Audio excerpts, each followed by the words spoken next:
계시니가 너희 안에 거하시는 그의 영으로 말미암아 너희의 죽을 몸도 살리시리라. 아멘. 예, 할렐루야. 예, 반갑습니다.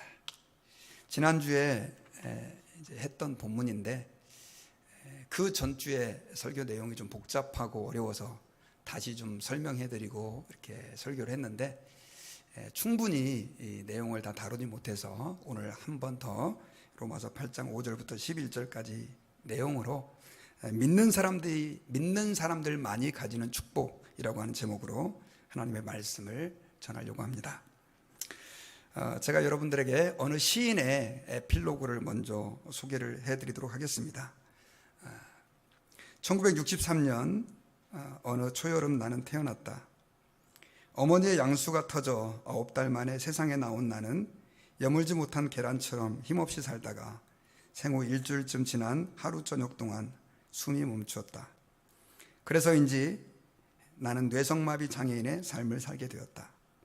자유롭지 못한 몸과 가난한 집안 살림에 여러 가지 억누르는 환경들이 나를 날마다 서글프게 했지만 그 속에서 17세의 방황과 설레이던 가슴으로 하나님을 만나서 사는 목표를 가졌다. 초등학교 문턱조차 밟지 못한 나에게 하나님은 시를 불러주셨다. 그리고 1985년 매스컴을 통해 나는 세상에 알려졌고 저서 25권을 써 하늘의 시인으로 불리워졌다. 그러나 무리한 활동으로 목 디스크를 얻어 전신마비가 되었고 온몸의 통증으로 시달리고 있다. 이 시인이 누구냐면 여러분들이 들어보셨을 겁니다. 송명희 시인이라고 하는 분입니다. 이분은 여러분들이 잘 알고 있는 공평하신 하나님, 나 가진 재물 없으나, 나 남이 가진 지식 없으나, 나 남에게 있는 지식 없으나, 나 남이 가진 건강 없으나, 나 남이 없는 것 있으니 공평하신 하나님이 나 남이 없는 것 같게 하셨네 라고 하는 그 찬양의 가사를 쓰신 분이십니다. 그런데 이분에 대해서 제가 오늘 말씀 시간에 좀 언급을 하려고 검색을 하는 중에 이분이 KBS 열린음악회 방송에 초대가 되었더라고요. 장애인의 날에. 그래서 그 영상을 봤는데 저는 젊었을 때 20대 모습을 봤다가 이제 지금 나이가 들었을 때 다시 보게 됐는데 너무 좀 감동적이었었어요. 그래서 여러분들과 함께 제가 영상 설교 시간에 잘 안 보여주는데 잠깐 한 3분 정도 됩니다. 우리 같이 한번 보고 계속해서 말씀 듣도록 하겠습니다. 나 가진 재물 없으나 나 남이 가진 지식 없으나 나 남에게 있는 건강 있지 않으나 나 남이 없는 것 있으니 나 가진 재물 없으나 나 남이 가진 지식 없으나 나 남에게 있는 건강 있지 않으나 나 남이 없는 것 있으니 나 남이 못 본 것을 보았고 나 남이 듣지 못한 음성 들었고 나 남이 받지 못한 사랑 받았고 나 남이 모르는 것 나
받지 못한 사랑받았고 나 남이 모르는 것 깨달았네.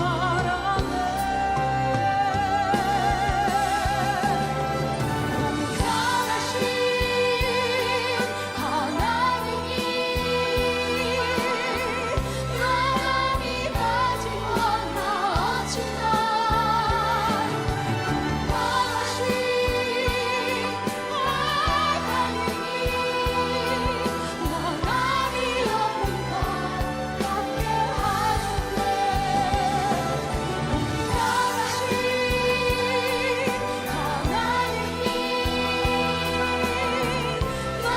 남이 받지 못한 어찌나 공평하신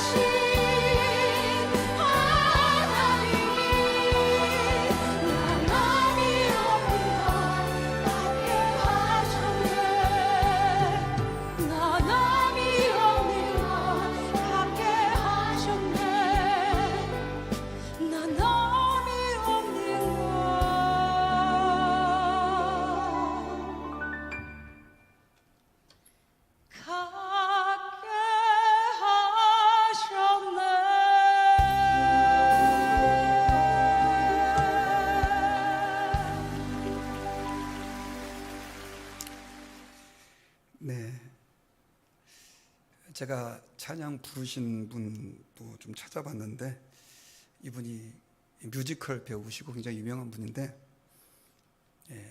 무신론자예요. 이분도 교회 안 다니는 분인데 여러분 아시죠? 한국이 얼마나 다종교 사회인지. 그런데 KBS 열린음악회에서 이렇게 하나님을 찬양하는 이 내용을 들으니까 너무 벅차요. 유튜브에 댓글을 봤는데 어떤 사람이 나는 안 믿는 사람인데 정말 이 하나님을 다시 한번 생각해 보겠다, 뭐 그런 내용들도 써 있더라고요. 정말 몸이 불편한, 그래서 정말 한국 사회에서는 어떻게 말하면 장애인으로 그렇게 남들과 다르게 힘들게 살았어야 한 인생인데 하나님께서 이 자매님을 통해서 얼마나 놀랍게 영광을 받으시고 쓰고 계시는지 제가 너무너무 감사했습니다. 그런데 이 찬양의 가사의 그 내용 가운데 공평하신 하나님이 남이 없는 것을 내가 갖게 하셨네. 여러분 그게 뭐라고 생각하십니까? 이 찬양에는 사실 나와 있지는 않은데 뭐 너무 많죠. 예수님을 통해서 십자가의 구속의 은혜를 베풀어 주시고 우리의 모든 죄를 다 용서해 주시고 또 하나님의 자녀 삼아 주신 그 은혜, 그것과 함께요, 저는 오늘 본문을 통해서 우리 그리스도인들에게, 믿지 않는 사람들에게 주시지 않은 놀라운 특권과 은혜가 세 가지가 있다라고 하는 것을 오늘 본문에서 좀 발견을 했습니다. 그래서 우리가 지난주에 했던 내용과 함께 조금 내용을 더 덧붙여서 하나님 아버지 앞에서 우리 믿는 자들 안에 있는 그 세 가지의 축복이 무엇인지 좀 발견하기를 원합니다. 먼저 첫 번째는요, 우리 마음속에 하나님을 기쁘시게 하려는 마음이 생겨납니다. 자, 우리 5절을 같이 한번 읽어보겠습니다. 시작. 육신을 따르는 자는 육신의 일을, 영을 따르는 자는 영의 일을 생각하나니. 자, 이렇게 기록되어 있죠. 8장 5절은 참 쉽지 않은, 8장 로마서 8장은 참 쉽지 않은 성경 가운데 해당이 됩니다.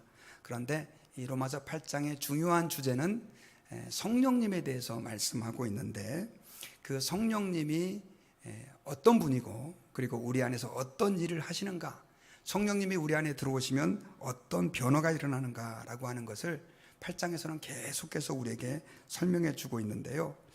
그런데 5절에서는 육신을 따르는 사람은 육신의 일을 생각하고 육신의 일을 찾아서 살 수밖에 없다.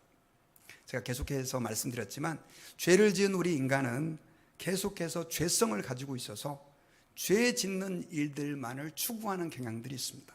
하나님이 기뻐하는 일들을 우리 스스로 할 수 없는 연약함을 가지고 있게 됐죠. 그런데 이제는 성령님을 우리의 마음속에 주님이 보내주셔가지고 이제는 그 성령님을 통해서 하나님이 기뻐하는 일, 오늘 본문에는 영의 일이다 이렇게 기록되어 있는데 그 영의 일, 성령의 일, 하나님이 기뻐하시는 일을 생각할 수 있게 되었어요. 이 말은 하나님을 기쁘시게 하려는 마음이 그 안에 생겨지게 되었다라고 하는 것입니다. 자, 여러분, 믿는 자들의 마음 속에 하나님을 기쁘시게 하려고 하는 마음이 생긴다라고 하는 것이 왜 축복이냐면요, 여러분, 우리 믿는 사람들은요, 근본적으로 하나님을 기쁘시게 할 수 없는, 믿지 않는 사람들은 그런 속성들을 가지고 있습니다. 그래서 생각하는 것이 악하고 계획하는 것이 다 하나님이 원치 않는 일들을 자꾸만 우리는 추구하게 되고 또 그것들을 하려고 노력하게 됩니다. 그런데 성령님께서 우리 안에 들어오심으로 인해서 어떤 일이 일어나느냐, 이제 우리는 하나님이 기뻐하시는 일들을 찾게 되고 구하게 된다라고 하는 것입니다. 여러분, 하나님을 기쁘시게 하려고 하는 마음이 생긴다라고 하는 것은 이제는 죄만 짓고 하나님을 계속해서 아프게 하고 근심하게 했던 우리의 삶이 하나님을 기쁘시게 하고 즐겁게 하려는 삶으로 돌아오게 된다는 뜻입니다. 여러분, 그 말은 우리 인생이 진정으로 의미 있는 일, 가치 있는 일을 하게 되는 쪽으로 방향이 돌아가게 된다라고 하는 것을 의미하기도 합니다. 여러분, 그래서 우리 예수 믿는 사람들은요, 하나님을 기쁘시게 하려고 하는 마음으로 우리의 모든 삶을 하게 됩니다.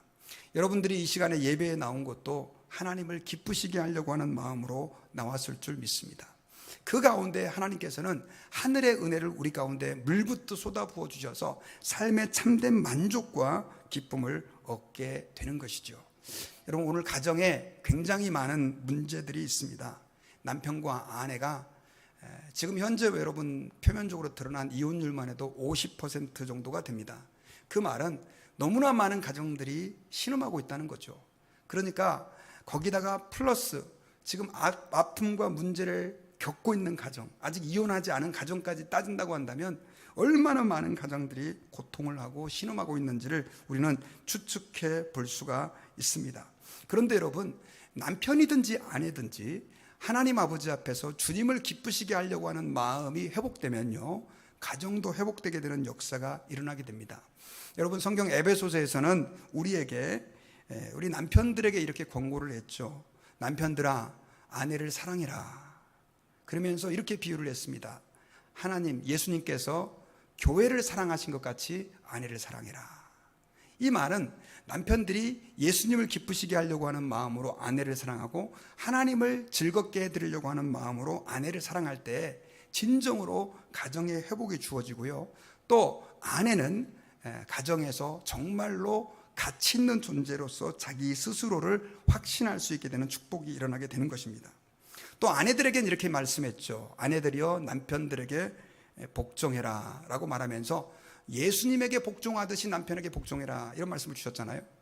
그런데 사실 오늘날 가정에서 일어나는 많은 갈등의 원인들이 뭐냐면, 여자분들은 남편에게 복종하기를 싫어하고 요즘 시대가 어떤 시대인데 복종입니까? 라고 대들죠. 그리고 남편들은 아내를 사랑하지 않고 골프를 사랑하고 다른 세상적인 걸 사랑하고 친구 만나는 걸 사랑해요. 그리고 연애 전에나 연애할 때나 사랑하는 거지 하면서 아내를 무시하는 가정들이 너무 많아요. 여러분, 가정 안에서 우리가 정말 하나님을 기쁘시게 하려고 하는 마음이 회복이 되면요, 저는 부부관계도 회복이 된다고 믿습니다. 직장에서도 마찬가지죠. 우리가 직장에서 사회생활을 하고 직장생활을 할 때 사실 많은 갈등들이 있습니다. 그런데 성경 에베소서에서는 우리에게 직장생활을 하는 사람들에게 너희 상관들에게 죽게 하듯 되라, 죽게 하듯 되라. 이 말은 주님을 기쁘시게 하려고 하는 마음 가지고 직장에서도 너희 상사들을 대라 라고 얘기를 하고 있죠. 그리고 당연히 이 직장에 있는 상사들도 부하 직원들을 주님의 마음 가지고 대할 때 사실 우리 인간은 이 땅 가운데서 천국을 경험할 수 있게 되어지는 것이다 라고 하는 것입니다. 제가 알고 있는 목사님 중에 은퇴하셔서요, 도너스 가게를 오픈하신 목사님이 계십니다. 근데 아주 어려운 도너스 가게를 인수하셨고 목회할 때도 참 어렵게 그렇게 목회를 하셨는데, 얼마 안 있다가 그 목사님이 입이 이만큼 입이 귀에 걸렸어요. 너무 기뻐하시면서 매상이 엄청 올랐다는 거예요. 그러면서 자기는 목회도 즐겁게 하지만 이 도너스 샵을 너무 기쁘게 하고 있다는 거예요. 그러시면서 그분이 뭐 이야기를 하는 가운데 그런 얘기를 하는 거예요. 무슨 얘기를 하시냐면 저한테 목사님, 저는 내가 볼 때는 우리 도너스 가게가 잘 될 수밖에 없다고. 왜냐하면 나는 빵을 만들 때 이 빵을 손님들에게 준다고 생각하지 않고 예수님에게 준다, 예수님을 기쁘시게 하려는 마음 가지고 한다, 그런 마음으로 자기는 도너스를 만든다는 거예요. 그러니까 하나님이 기뻐할 수밖에 없고, 그리고 손님들이 즐거워할 수밖에 없다는 것이죠. 그래서 이제 한동안 코비드 때문에 못 만나 뵀는데 어쨌든 하나님께서 그런 축복을 허락해 주셨어요. 그런데 그분의 그 한마디가 계속해서 제 마음 가운데 남아있어요.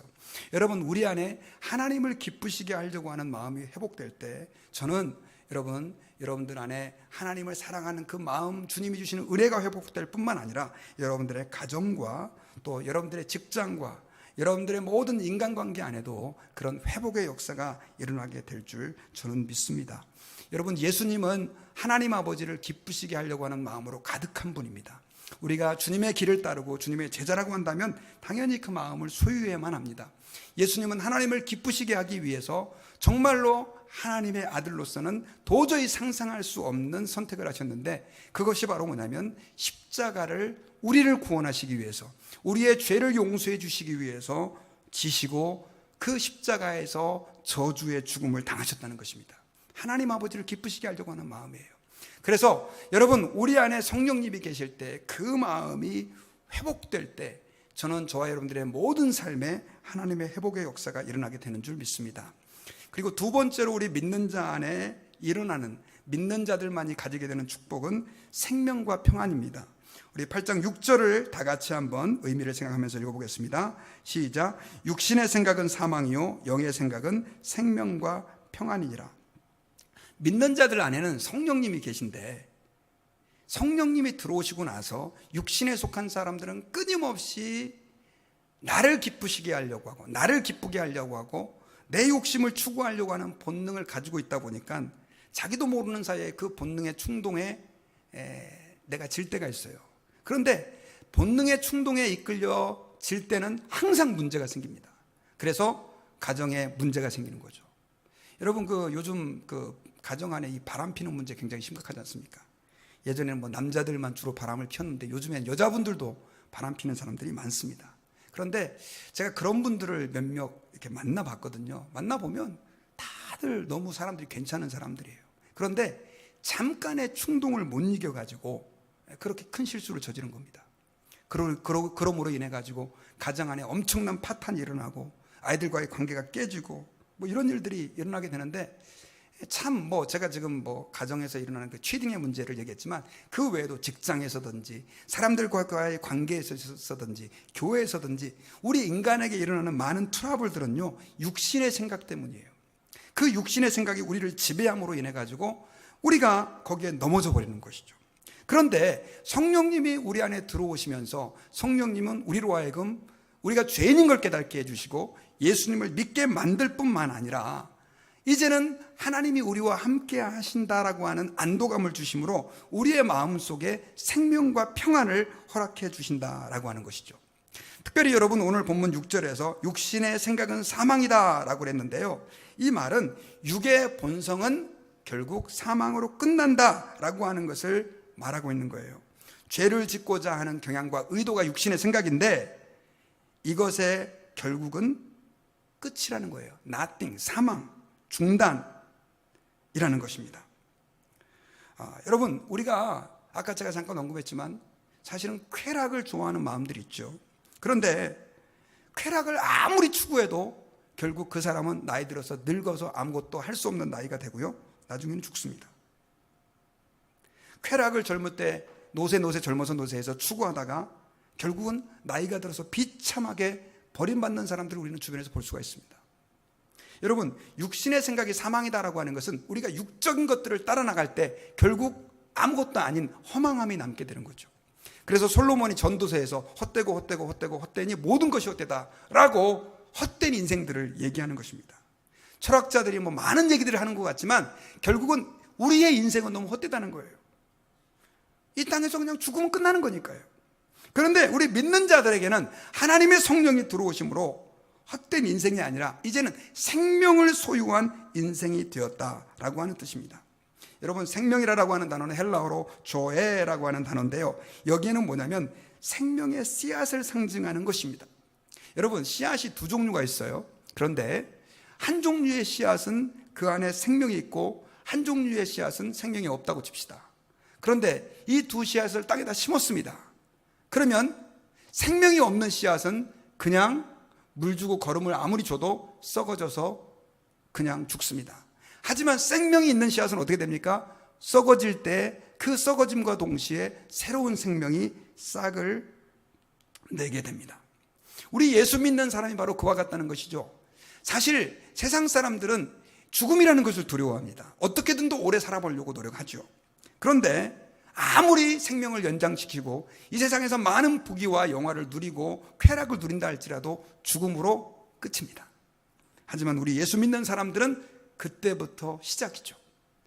하나님이 주신 영원한 생명이 이제는 우리를 하나님의 자녀로서 영생하게 한다는 것이죠. 그러한 확신이 우리 믿는 자들에게 주어져 있기 때문에 우리의 마음속에는 항상 뭐가 있냐면요, 평안이 있습니다. 예수 믿는 사람들은요, 예수 믿고 나면 얼굴이 달라지는 이유가 뭐냐면 그 마음속에 평안이 있기 때문에 그래요. 아무리 내 삶에 문제가 많고 내 남편이 속을 새기고 아내가 내 마음을 아프게 해도, 내 자식들이 속을 새겨도, 직장에 그 사업이 잘 안 돼도 우리 믿는 사람 안에는 그런 생명이 있기 때문에, 그리고 내가 비록 이 땅에서 내 생명이 끝난다 할지라도 나에게는 영원한 하나님의 나라가 기다리고 있다라고 하는 확신이 있기 때문에 우리 예수 믿는 사람들은요, 마음에 뭐가 있냐면 평안이 있는 것이죠. 여러분, 비행기 다 타보셨죠? 제가 비행기 그림을 하나 가져왔는데, 이 창가에서 저는 어떻게 비행기를 타면 늘, 제가 찍은 건 아닙니다, 요런 자리에 앉아서 날개와 하늘이 걸쳐서 보이죠. 약간 시끄러운 자리입니다. 그런데 비행기를 타다가 좀 심심하니까 그 계기판을 한 번씩 이렇게 눌러봐요. 그런데 비행기 계기판에 보면 지금 비행기가 얼마의 속도로 가고 있다. 비행기가 여러분 보통 800km로 한 850km에서 900km의 속도로 갑니다. 1000마일이 넘는 속도예요. 그리고 또 비행기는 이 고도가 보통 얼마 정도에서 이렇게 순항을 하냐면 3만 피트에서 올라갑니다. 3만 피트면 한 1500km 정도 되는 아주 높은 상공입니다. 구름 위에서 올라가니까요. 그런데 뭐 저는 그건 그러려니 했는데 거기 보면 밖에 온도가 나오는데 깜짝 놀랐습니다. 여러분, 비행기 타면 보통 비행기 밖에 온도가 어느 정도 되는 줄 아세요? 영하 50도입니다. 영하 50도. 영하 50도면 얼마나 추운 날씨인지 아시겠죠? 북극 그 구석에 정말 추운 곳이 겨울에 막 한 영하 50도까지 떨어지잖아요. 그런데 비행기 안에 있는 우리는 그 영하 50도에서 3만 피트의 하늘에서, 그리고 여러분 산소도 부족한 그곳에서 우리는 평안하게 영화 보면서 책 읽으면서 잠자면서 근심 없이 가죠. 왜입니까? 비행기 안에 있기 때문에 그런 거예요. 여러분, 우리가 주님 안에 있고 성령님이 우리 안에 있다. 여러분, 성령님이 우리 안에 있다라고 하는 것은 성경의 요한복음 15장에 보면 우리가 또한 주님 안에 있다라고 하는 것을 표현하기도 합니다. 주님이 우리 안에 있는 것은 우리가 주님 안에 있는 것이다. 주님이 우리 안에 있고 우리가 주님 안에 있으면 이런 평안이 있는 것이죠. 그래서 여러분, 찬송에는 이런 찬송들이 많이 나와요. 찬송가 413장에 그 찬송 저자는 내 평생에 가는 길 순탄하여 늘 잔잔한 강 같든지 큰 풍파로 무섭고 어렵든지 나의 영혼은 늘 편하다. 큰 풍파로 무섭고 어려워도 나의 영혼은 늘 편하다라고 하는 그 고백이 어떻게 나오느냐는 거죠. 바로 주님이 우리 안에, 주님의 성령님이 내 안에 있고 내가 주님 안에 있기 때문에 그런 것입니다. 아까 송명희 시인 얘기 보셨잖아요, 여러분요. 정말 자기 몸도 가누기 힘든 그 상태에 있지만은 어떻게 말하면 남들로부터 저 사람은 왜 저렇게 힘들게 살아야 돼? 라고 하는 그 의문을 들을 수밖에 없지만 그분은 하나님 앞에서 남이 가지지 않은 것을 가졌습니다라고 고백하고 수십 권의 책을 써가지고 전 세계를 다니면서 복음을 증거하고 있습니다. 이런 일이 어떻게 가능하냐? 그 안에 주님이 계시기 때문인 것이죠. 그녀가 주님 안에 있기 때문에 가능한 것입니다. 찬송가 408장에도요, 악한 죄 파도가 많으나 마음이 늘 평안해 라고 하는, 악한 죄 파도가 많으나 마음이 늘 편하다. 이거는요 더 놀라운 고백이에요. 여러분 실수하시잖아요. 저도 실수하거든요. 그런데도 평안한 이유가 뭐예요? 내가 실수할 수밖에 없는 존재고, 내가 죄인이고 연약한 존재인데 주님이 나를 있는 그대로 사랑해 주셔가지고 나 같은 종을 위해서 십자가에 못 박혀 죽어주셨기 때문에, 내가 비록 연약하고 실수하고 아직도 부족한 게 많지만 나의 마음은 늘, 크게 한번 같이 고백해 볼까요? 나의 마음은 늘 편하다. 할렐루야. 예수 믿지 않는 사람들이 이걸 어떻게 이해하겠냐고요. 저는 그 아까 송명희 시인 그 영상 보면서요, 찬양할 때 자기가 지은 그 시를 가지고 찬양을 하니까 은혜도 되겠지만 그 마음속에 얼마나 그 평화가 있냐고요. 여러분, 예수 믿는 사람에게는 그러한 평화가 있습니다. 예수님은 우리에게 말씀하셨습니다. 수고하고 무거운 짐진 자들아 다 내게로 오라, 내가 너희를 쉬게 하리라. 주님 안에 쉼이 있는 거예요. 여러분, 우리가 예수님을 믿는 이유는 그런 평강과 쉼의 은혜가 있기 때문에 그런 것입니다. 시편 4편 7절에서는요, 주께서 내 마음에 두신 기쁨은 그들의 곡식과 새 포도주에 풍성할 때보다도 더하니이다 라고 시편 저자는 고백하고 있어요. 주님이 내 마음에 두신 기쁨은 들의 곡식, 요즘으로 말하면 돈 버는 거죠. 새 포도주가 풍성할 때보다도, 요즘 말로 말하면 주식이 올라가지고 돈을 왕창 따고 비즈니스가 잘 돼가지고 몇 배의 수입을 올리는 것보다 주님이 주신 기쁨이 크다는 것이죠. 할렐루야. 이런 기쁨을 우리 예수 믿는 사람은 누리고 있습니다. 그러므로 여러분, 직장에서 비즈니스가 좀 안 된다고 너무 절망하지 마시기 바랍니다. 세상의 그 비즈니스는요, 잘 될 때가 있지만 잘 안 될 때도 있죠. 직장에서 잘 나갈 때가 있는가 하면 잘 못 나갈 때도 있어요. 그리고 누군가 나에게 참 잘해주고 사랑해줘서 좋지만 또 잘못해줄 때도 있잖아요. 그런데 세상 사람들은요, 누군가 나를 열받게 하면 잠도 못 잡니다. 이가 막 깔리고 어떻게 그냥 죽일 수도 없고 살릴 수도 없고.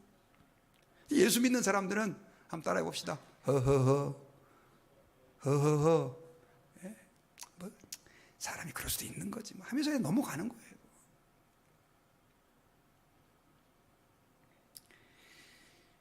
아휴, 내 친구는 이민 와가지고 보니까는 뭐 정말 어마어마한 밀리언짜리 집에 살고 있는데 나는 지금 단칸방 아파트에서 이러고 사는데, 아유 진짜 이런 마음 가지고 열등감 가지고 계시는 분들 계세요? 그럴 필요 하나도 없어요. 주님이 우리 안에 계시는데. 사실 여러분, 우리 인생 별거 아닙니다. 사실 우리 인간의 행복을 좌우하는 것은요, 외적인 것들이 아니에요. 주님이 주시는 기쁨이에요. 그 기쁨들이 이미 예수님을 주님으로 고백하는 여러분들 안에 있음을 발견하시길 주의 이름으로 축원합니다. 마지막 세 번째로는요, 예수를 믿는 사람들에겐 미래의 소망이 있어요. 미래의 소망. 자, 로마서 8장 10절 같이 한번 읽어볼까요? 시작. 또 그리스도께서 너희 안에 계시면 몸은 죄로 말미암아 죽은 것이나 영은 의로 말미암아 살아있는 것이니라. 11절.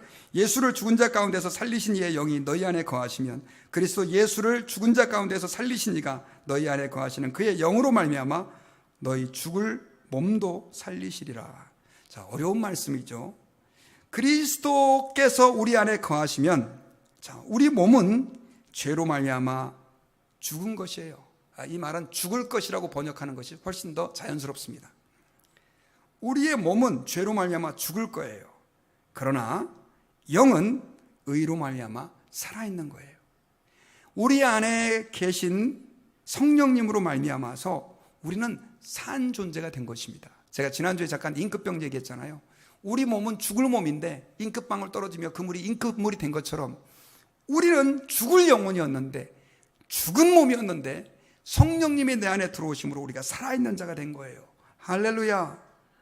그러면서 11절에서는 예수님을 죽은 자 가운데 살리신 성령님이 우리 안에 거하시면, 예수를 죽은 자 가운데서 살리신 그 하나님이 너희 안에 거하시는 그 성령님으로 말미암아 너희 죽을 몸도 살리시리라. 자, 이 말은 무슨 말이냐면요, 우리가 죽는데, 그러나 우리가 죽는다 할지라도 성령님이 계시면 그 사람은 죽어도 살게 되는 거예요.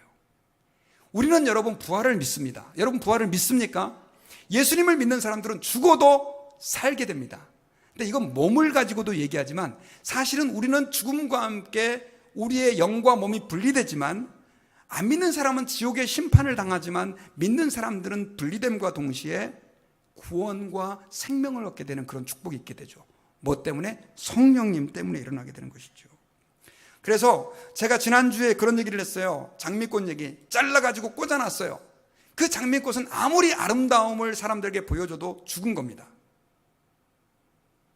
하지만 들에 심겨져 있는 그 장미는 살아있는 거죠.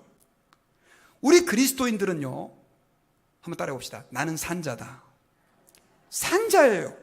잘린 장미꽃이 아니에요. 그러나 믿지 않는 사람들은요, 이미 하나님의 심판을 선고받았기 때문에 그가 회개하지 않고 주님께 돌아오지 않으면 잘린 장미꽃이 되는 거죠. 100년을 견뎌도 그 영혼은 죽고 심판을 당할 수밖에 없게 되는 거예요. 그 로이드 존스 목사님이 이런 표현을 사용하셨더라고요. 인간들은 이 세상에 태어나서 첫 숨을 쉬는 그 숨이 바로 죽을 날을 향해서 쉬는 숨이다. 이런 표현을 사용했어요. 우리가 수억 번, 몇 번 제가 숨을 쉬는지 모르겠지만 쉰다고 한다면 그 한계에서 아이들은 그 첫 번째 남아있는 죽음의 숨을 쉬는 거예요. 이분이 원래 의사셨거든요. 아멘이죠? 사람은 죽음을 향해 가는 존재예요. 그런데 성령님이 우리 안에 오심으로 인해서 우리가 살게 된 것이죠. 할렐루야. 마치 죽을 병에 걸린 사람에게 독소를 해독 하는 그 약을 탁 주사바늘로 투입하니까 적은 양의 그 약물이지만 우리 온 혈관에 퍼져서 독소를 다 제거해서 산 영혼이 되는 것처럼 우리 예수 믿는 사람들은 산자가 되었다라고 하는 것입니다. 이것이 왜 큰 차이냐면요, 세상 사람들은 죽음으로 끝난다고 생각하기 때문에 문제와 아픔, 또 이 세상의 여러 가지 그 일들 속에서 절망할 수밖에 없어요.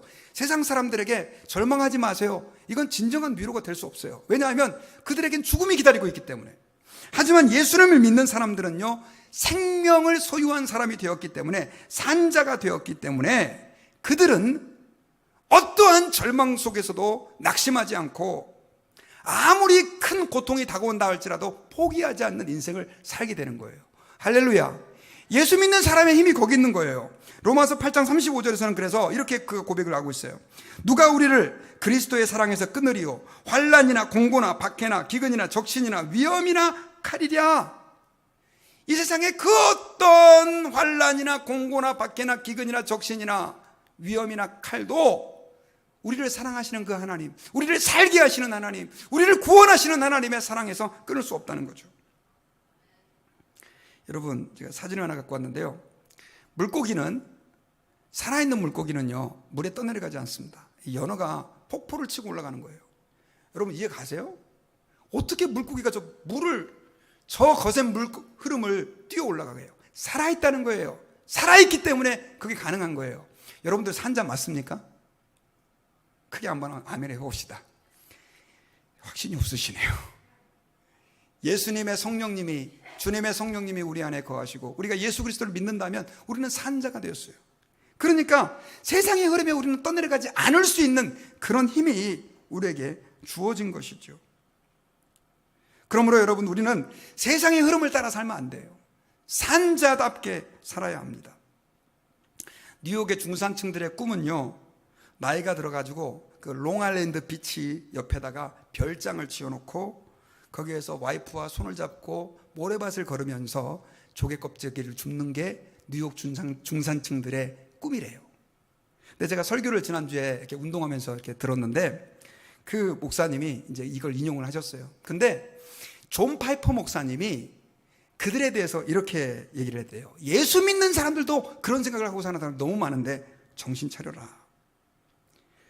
평생 나이 들어서 인생의 꿈이 바닷가에서 모래밭에서 조개 껍데기 줍는 게 그게 인생의, 이게 크리스천들의 꿈이라고 한다면 이게 말이 되냐라고 하면서 일갈했다는 얘기를 하는 거예요. 여러분, 세상 사람들은 그럴 수밖에 없죠. 하지만 우리 예수 믿는 사람들은 산자로서 연세가 드셨든지 젊었든지 하나님 아버지 앞에 큰 꿈을 꾸고 도전하시기를 주님의 이름으로 축원합니다. 주님이 모세를 80세부터 120세까지 썼다면 지금 여러분 인생은 60부터, 이게 믿는 사람이 한 말이 아닌 것 같은데 맞는 거예요. 연세 드신 분들 하나님 앞에 큰 꿈을 가지고 도전하시길 바라요. 왜? 살아계시기 때문에. 젊은 사람들은 더더욱 마찬가지로 도전해야 되고요. 저는 이 말씀을 준비하다가 어떤 목사님이 한 분 간증을 듣게 됐습니다. 그 간증을 여러분들께 소개해드리고 말씀을 마치려고 합니다. 이분은 63세에, 사진은 나중에 보여주시면 좋겠는데, 63세에 청담동에서 그 베이직 교회라고 하는 교회를 개청하신 분이에요. 근데 이분이 MBC 기자 출신입니다. 9시 뉴스데스크의 앵커였고요. 또 IMBC 사장을 25년 동안, IMBC 사장을 하면서 25년 동안 언론인으로 사셨던 분이세요. 그런데 제가 아까 이제 인재 사진을 좀 보여주세요. 그분이 누구냐면 바로 조정민 목사님이라고 하는 분이에요. 저기 오른쪽에 있는 코너의 사진은 저분이 MBC 아나운서로 있을 때고, 왼쪽엔 저분이 이제 목사가 되셨을 때인데, 근데 이분의 그 간증이 너무 제 마음에 좀 와닿았어요. 이분은 25년 동안 언론인으로 사셨는데 불교 신자였습니다. 불교 신자였는데 젊은 시절에 결혼하기 전에 예수 믿는 자매를 사랑하게 됐습니다. 그래가지고 그 자매를 너무 사랑해가지고 지키지 못할 약속을 하게 됐어요. 나와 결혼해주면 나 교회 다니겠다, 예수 믿겠다, 이렇게 약속을 한 거예요. 그 말만 믿고 그 아내는 털썩까지 결혼을 했습니다. 혹시 결혼하지 않은 젊은 처자들 속지 마시기 바랍니다. 속았어요. 그런데 문제는 여러분, 이분이 얼굴이 좀 세 보여요. 제가 봐도 세요. 설교 들어봤는데 굉장히 센 분인데, 결혼하자마자 교회를 안 다닐 뿐만 아니라 아내마저도 교회를 못 가게 만든 거예요. 그러니까 아내는 가정의 평화를 위해서 설 수 없이 교회를 못 다니게 된 거예요. 얼마나 괴로웠겠어요. 그러던 중에 이제 미국의 특파원으로 가게 됐는데, 미국의 특파원 가니까 아무래도 시간이 많잖아요. 주말만 되면 이 조정민 이분은 골프를 치러 가는 겁니다. 근데 어느 날 갑자기 자기는 열심히 골프를 치러 가는데 와이프하고 애들은 집에만 처박혀가지고 아무것도 안 하고 있는 게 너무 미안한 거예요. 그래가지고 여보, 내가 당신에게 특별한 배려를 해줄게, 교회 가도 돼, 이렇게 허락을 해준 거예요. 참 가부장적이죠. 그래가지고 이제 아내가 교회를 다니게 됐는데, 이분은 주말에는 골프 치러 다니고, 그러다가 이제 특파원 생활이 끝나고 한국으로 돌아오게 됐는데, 이제 아내가 계속해서 이제 교회를 다니는 게 이제 좀 이제 허락이 됐으니까 한국에 와서도 교회를 다녔어요. 그런데 이분이 아차 싶은 거예요. 왜냐하면 아내가 교회를 다니는데 새벽에까지 교회를 가는 거예요. 새벽 기도를 가는 거예요. 하루에는 뭐 어디 화장실 갔나 그랬는데 나중에 보니까 이 여자가 교회를 가고 있는 거예요. 근데 이분은 이 기독교에 대해서, 종교에 대해서 아주 부정적인 생각을 가지고 있어가지고, 혹시 그 새벽마다 교회를 가는 거 보니까 아내가 혹시 이단 사이비에 빠진 거 아닌가 싶어가지고 아내의 뒤를 밟았습니다. 혹시 광신도 사이비 집단 아닌가. 그래가지고 이제 교회를 갔는데, 교회가 제법 큰 교회였었어요. 새벽에 많은 사람들이 모여서 기도하는데 이분은 들키지 않으려고 2층 저 구석에서 아내를 유심히 지켜보고 있었습니다. 그런데 설교가 다 끝나고 불 끄고 기도를 하는데 이분이 충격을 먹은 거예요. 불 끄고 사람들이 막 기도하는데, 여기는 좀 통성 기도를 많이 하는 교회였었어요. 사람들이 막 부르짖어서 하나님 도와주십시오, 소리를 지르고 기도하고 눈물을 흘리고 기도하는데 방언을 하는 사람들이 있었던 거예요. 그래서 이분이, 야, 여기 광신도 집단이 맞구나, 큰일 났네, 어떻게 내 와이프를 빼오나 하면서, 이분이 그 당시 그 유명한 카메라 출동이라는 프로그램이 있었거든요. 이거 취재해야 되겠다 싶어가지고요, 그 교회를 계속해서 좀 집중 취재를 하기 위해서 그 다음부터 이제 새벽 기도를 계속 나오는 거예요. 그런데 그렇게 4일째 목사가 하는 말, 사람들의 행동을 다 주의 깊게 기록하고 취재를 하고 있었는데, 4일째 성도들이 예배 시간에 483장 찬송을 부르는데, 그 찬송이 너 예수께 조용히 나가, 이 찬송이었었어요. 근데 구경하고 있는데 갑자기 눈물샘이 팡 터지더니 눈물이 비 오듯 흘러내리는 거예요. 그 가사에 주 십자가 사랑을 믿어 죄사함을 너 받으라, 이 대목에서는 막 통곡이 튀어나오는 거예요. 내가 지금 왜 이러지? 하는데 그렇게 통곡을 하고 오열을 하게 되면서 이분이 야, 내가 지금 이 교회를 취재할 게 아니라 도대체 이 예수라고 하는 분이 누군가 이걸 궁금해하기 시작해가지고요. 그때부터 집에 가가지고 성경책을 읽기 시작했는데 단숨에 5번을 읽었답니다. 그리고 나서 예수님 앞에 무릎을 꿇고 예수님을 자신의 구주로 믿기로 결정을 했어요. 그러면서 그분이 이런 말을 했습니다. 만약 기독교가 종교였다면 나는 절대 불교를 떠나지 않았을 것이다 하면서 그분이 자기의 인생을 주님께 드렸고요. 그때가 이제 46세의 일인데, 그리고 50대 초반에 그 25년 동안 잘 나가던 MBC 메인 앵커의 자리를 집어던지고 미국의 골든 코넬 신학교에서 신학 공부를 하고 교회를 개척을 합니다. 63세에 교회를 개척을 했어요. 그래서 지금은 한국에 엄청나게 많은 영향력을 끼치고 있는 목사님이 되셨어요. 제가 지금 여러분들께 드리고 싶은 말씀은 뭐냐? 믿는 자에게는요, 포기란 없습니다. 그리고 믿는 자들은요, 삶이 달라질 수밖에 없어요. 믿는 자들은 비전의 사람이 될 수밖에 없는 거예요. 왜냐? 우리에게는 산영이신 성령님이 그 안에 계시기 때문에 그렇습니다. 저는 여러분들에게 진심으로 축복하고, 또 아직까지 예수 그리스도를 믿지 않는 분들이 계시다면 그분들이 그 예수 그리스도의 풍성함을 받아 누릴 수 있기를 주님의 이름으로 초청합니다. 말씀의 결론을 맺겠습니다. 저는 3가지를 말씀드렸어요. 예수 믿는 사람들은 하나님을 기쁘시게 하려고 하게 된다. 이 세상 그 누구도 줄 수 없는 어마어마한 평강을 갖게 된다. 현실이 아무리 어려워도 포기하지 않는 소망을 갖게 된다. 그리고 도전하는 힘이 생긴다. 저는 저와 여러분들에게 그 은혜가 있기를, 그 은혜를 누리시기를 주님의 이름으로 축원합니다. 같이 기도하겠습니다. 아버지 고맙습니다. 오늘 말씀을 통해서 믿는 사람들만이 가지는 그 놀라운 축복을 다시 한번 발견할 수 있도록 은혜를 주시면 감사합니다. 이 큰 은혜, 이 놀라운 은혜를 주셨는데 그 은혜를 누리며 살아가게 도와주시고 그 은혜 안에서 승리하며 살아가게 도와주시옵소서.